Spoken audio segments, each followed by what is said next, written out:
Capítulo 5. O suicídio e a loucura.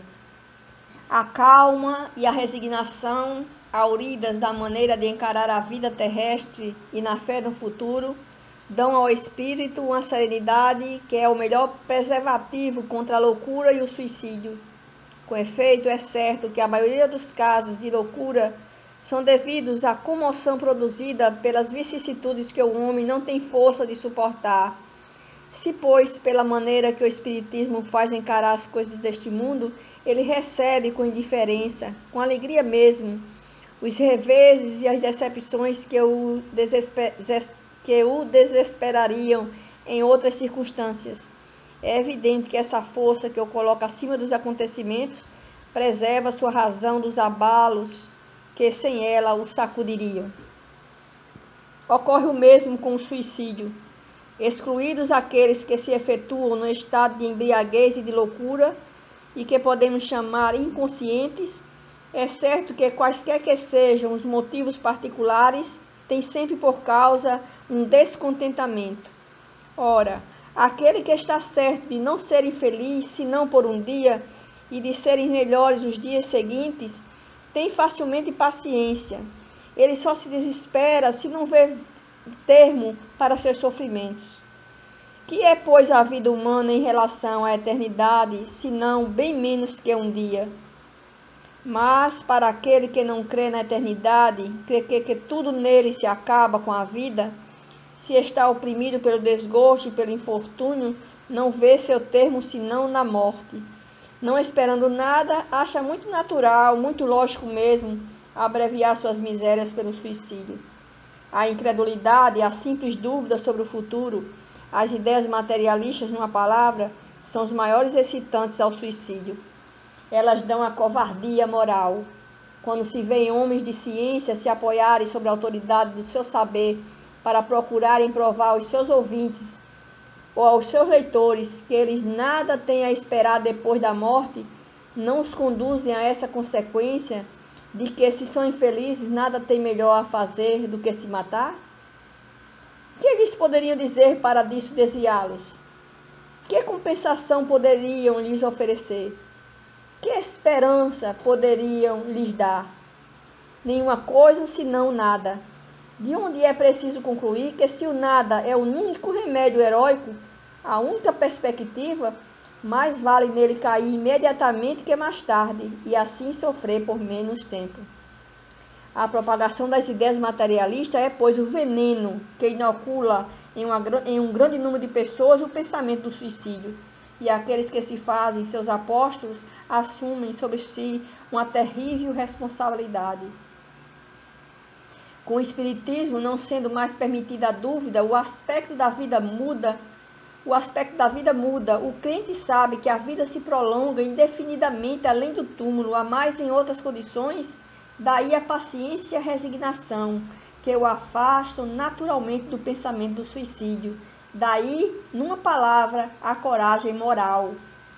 O Espiritismo tem ainda, sob esse aspecto, um outro resultado também positivo e talvez mais determinante. Ele nos mostra os próprios suicidas vindo revelar sua posição infeliz e provar que ninguém viola impunemente a lei de Deus, que proíbe ao homem abreviar sua vida. Há entre os suicidas aqueles cujo sofrimento, por não ser senão temporário, ao invés de eterno, não é menos terrível, é de natureza a dar o que pensar a qualquer que fosse tentado a partir daqui, antes da ordem de Deus. O espírita tem, pois, para contrabalançar a ideia do suicídio, vários motivos. A certeza de uma vida futura, na qual ele sabe que será tanto mais feliz, quanto tenha sido mais infeliz e mais resignado na terra. A certeza de que, abreviando sua vida, alcança um resultado justamente contrário ao que esperava, que se livra de um mal para chegar a um pior, mais longo e mais terrível, que se engana se crê em se matando ir mais depressa para o céu, que o suicídio é um obstáculo para que ele se reúna no outro mundo aos objetos das suas afeições que esperava ali reencontrar, de onde a consequência de que o suicídio, não lhe dando senão decepções, está contra os seus próprios interesses.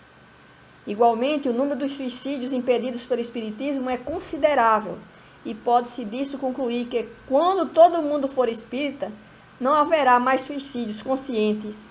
Comparando-se, pois, os resultados das doutrinas materialista e espírita sob o único ponto de vista do suicídio, vemos que a lógica de uma a ela conduz, enquanto que a lógica da outra dele desvia, o que está confirmado pela experiência. Capítulo 5. Instruções dos Espíritos. Bem e mal sofrer. Quando Cristo disse: bem-aventurados os aflitos, que deles é o reino dos céus, não se referia àqueles que sofrem em geral, porque todos aqueles que estão neste mundo sofrem, estejam sobre o trono ou sobre a palha, mas poucos sofrem bem. Poucos compreendem que somente as provas bem suportadas podem conduzi-los ao reino de Deus. O desencorajamento é uma falta. Deus vos recusa consolações porque vos falta coragem. A prece é um sustentáculo para a alma, porém ela não basta. É preciso que esteja apoiada sobre uma fé viva na bondade de Deus.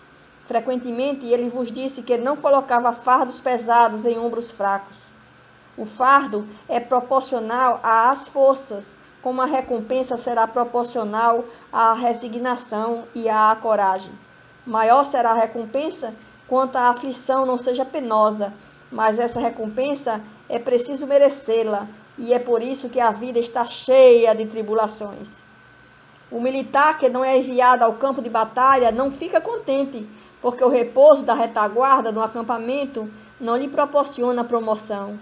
Sede, pois, como um militar, e não desejeis um repouso em que o vosso corpo se enfraqueceria e a vossa alma se entorpeceria. Ficai satisfeitos quando Deus vos envia a luta. Essa luta não é o fogo da batalha, mas as amarguras da vida, onde é preciso algumas vezes mais coragem do que num combate sangrento, porque aquele que ficaria firme diante do inimigo se dobrará sob o constrangimento de uma pena moral. O homem não é recompensado por essa espécie de coragem, mas Deus lhe reserva louros e um lugar glorioso. Quando vos atinge um motivo de inquietação ou de contrariedade, esforçai-vos por superá-lo. E quando chegardes a dominar os ímpetos da impaciência, da cólera ou do desespero, dizei-vos com justa satisfação: eu fui o mais forte. Bem-aventurados os aflitos.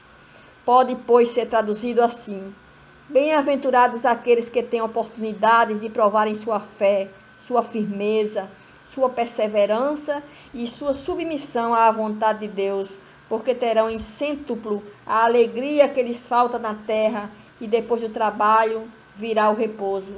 Lacordaire, Havre, 1863.